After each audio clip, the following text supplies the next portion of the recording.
Joining us now, member of the Senate Finance and Judiciary Committees, Tennessee Senator Marsha Blackburn. Senator, always a pleasure to see you. Absolutely. And nothing is being done by the man in the White House and all the minions around him to stop this surge of illegal migrants into this country. That's right. And every day, the reports that we get, there are people on the terrorist watch list coming across the border, 169 already this year.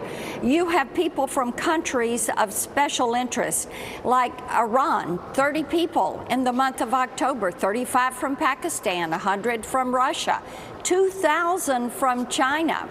And we don't know what DHS and Border Patrol are doing to track these individuals to see why it is that they are here. And Dagan, the gotaways, think about what is happening there. We have no idea who these individuals are, why they're coming to the country. And Senator, as we do nothing here in this country, the cartels and the smugglers are basically fine-tuning their techniques. So what they're doing is, you see that caravan approaching with 7,000 people. They use the same kids over and over again to pretend like they're traveling in families, and they recycle the children. What is, if you care about human rights, do you care about these kinds of things? It's astounding to us that they have eliminated DNA testing at the southern border. That's why I have legislation, and it is in our Republican border provisions, that would put that DNA testing back in place, and it would prohibit some of this child recycling. What we found out when we did DNA testing during the Trump administration, a third of all the children coming to the border, they were being trafficked or they were being recycled. In addition to that, today I've introduced the Prince Act, which will allow the fingerprinting of children under the age of 14 so that we can really keep track and rescue these children that are being recycled.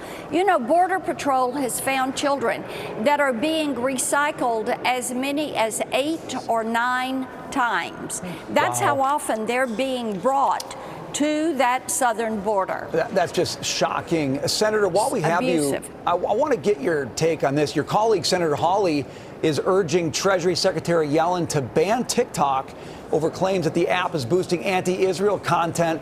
I know that you're supportive of a TikTok ban, and that's been slow moving and hasn't gotten much traction, but I wonder if you think this issue, coupled with everything else we've seen, might start to tip the scales.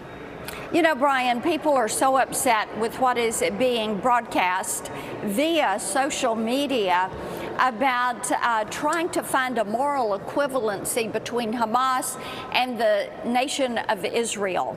And you have a lot of this pro-Hamas content, which, by the way, the U.S. long ago declared Hamas to be a terrorist organization. That is how we recognize them officially. And for this allowance to be on our college campuses of all these protests and the misinformation and disinformation that is coming across on TikTok, it is important that we have that discussion and look at what is going to be done with this.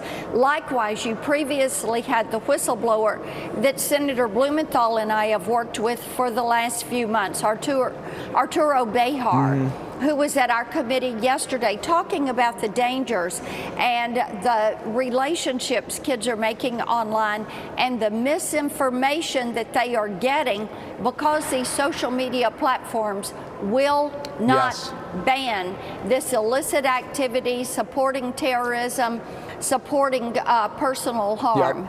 Yeah, we just had Arturo with us, and that was his point. He said these guys will not confront the issue because earnings matters more than anything. We got to leave it there. Senator Blackburn, thanks for being with us. Good to see you. Good to see you.